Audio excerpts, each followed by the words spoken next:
किसी प्रकार का भी कष्ट आपके ऊपर, किसी प्रकार का रोग है, परमात्मा सब कुछ ठीक कर सकता है। चाहे आप पर किसी प्रकार की आपत्ति है, किसी प्रकार का काम बिगड़ा पड़ा है आपका, तुरंत ठीक करेगा। ये परमात्मा के गुणों में लिखा है। और ये अज्ञानी ऋषि महर्षियों ने अपनी दंत कथा बनाकर लोगों को भ्रमित कर दिया कि भगवान ऐसा नहीं कर सकता। भगवान नरसिम्हा, नरसिंह जी जो सेठ था, उसकी हुंडी यानी उसका ड्राफ्ट कैश भगवान ने आके नहीं किया। ये झूठ बोलते हैं, ये सब बनावटी बातें हैं, बकवादे हैं, ऐसा कुछ नहीं हो सकता। तो ये भोले व्यक्तियों ने ये सोचा भी महर्षि जी और गुरु जी ये बता रहे सत्य होगी, तो उस अज्ञान सिद्धांत के आधार पर ये जनता नास्तिक होने लगेगी, गोटी सूटी लाने लग गए या भक्ति से विमुख हो गए और लाभ कोई मिला को नहीं। जबकि भगवान के गुणों में लिखा है कि परमात्मा जो चाहे सो कर सकता है, प्रत्येक प्रकार के कष्ट को दूर कर सकता है, प्रत्येक प्रकार के रोग को भी नष्ट कर सकता है। अब भगवान के गुण कहाँ लिखे हैं? वेद में और सवसम वेद में, चारों वेदों में और सवसम वेद में।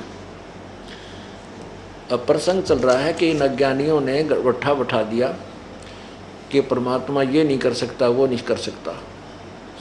अब आपको देखो, ज्ञान तो परमात्मा के परिचय के विषय में आपको मैं कंटिन्यूसली शब्द गा के अन्य कथाएं सुना करके काफ़ी इंटरेस्टेड बना सकता हूँ, लेकिन ये दास चाहता है कि आपको साथ के साथ सदग्रंथों से परिचित कराऊं, ताकि आप फिर मार ना खा जाओ, इन काल के दूतों के हाथ ना लग जाओ।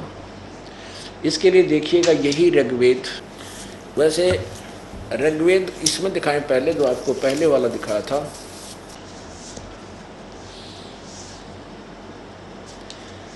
अब ये वही है, प्रकाशक है सार्वजनिक कार्य प्रतिनिधि सभा, महर्षि दान भवन, रामलीला मैदान, नई दिल्ली। इसमें चलिएगा आप सूक्त नंबर 10,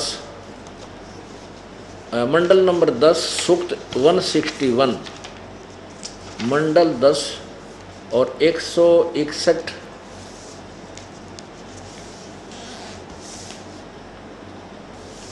सूक्त का मंत्र नंबर 2, ये देखिएगा। ऋग्वेद मंडल नंबर 10 सूक्त 161, और यहाँ लिखा है इसका अनुवाद, यदि रोगी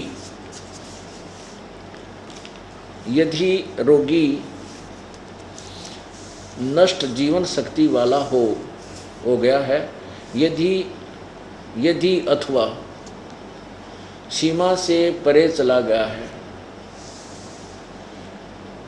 यदि मृत्यु के समीप पहुंच गया ही है, तो भी उस रोगी को, ये भी मैं वेद को छोड़ दिया। अब ये वेद कोई दवाइयाँ की किताब को ना, ये भगवान के विषय में जानकारी है। ये जो है आयुर्वेद की नहीं है, ये आयुर्वेद नहीं है, ये ऋग्वेद है, भगवान के विषय में जानकारी। आयुर्वेद में जड़ी बूटियाँ की लिखी है, लेकिन इसमें तो भगवान की ही महिमा गाई गई है। भगवान ऐसा कर सकता है, भगवान ऐसा कर सकता है। इन्होंने ऊट पटांग करके महर्षि दानंद वाली सोच के भगवान रोग राग नहीं काट सकता, दानंद ने यह थोड़ी ठोक रखी इनके अंदर, भगवान कुछ नहीं कर सकता। जब भगवान ऐसा अपंग है कि गाड़ांगे उस भगवान नाम कौन तलाश करेगा उसकी, जब कुछ करे नहीं सकता। तो इन्होंने इसलिए यहाँ लिख दिया मैं वैद। अब पढ़ने वाले ने सोचना कि वैद के बारे में लिख रखा, वैद तो रोग काटे दे भाई, ठीक है, हाँ ऐसे ही है। अब और दिखाऊंगा, प्रमाण दूंगा आपको, और भी महापुरुषों ने जो महर्षि दानंद के ही अनुयायी है उन्होंने ठीक अनुवाद किया है। ये एक आधा जो घना जिसके घने वेद व्यक्ति थे ना, उन्होंने किसी ने टोक टाक दिया होगा, भाई लिख रखा है भगवान वेद का, भगवान रोग काटे, तो उन्होंने फिर चेंज कर दी इसमें, पहले शुरुआत में ठीक किया होगा, छापा होगा। अब देखो, उस रोगी को मैं वैद कष्टप्रद, ये वैद नहीं है, उसको मैं यानी भगवान कष्टप्रद रोग के पंजे से छुड़ा लाता हूँ, और 100 शरद ऋतुओं तक यानी 100 वर्ष, 100 शरद ऋतु माने 100 वर्ष तक जीने के लिए इसको बलयुक्त करता हूँ। ये तड़ंगा कर रखा इनने, और इन्हीं के द्वारा, इन्होंने बाद में चेंज किया वैद, सिर्फ वैद शब्द गलत लिखा है।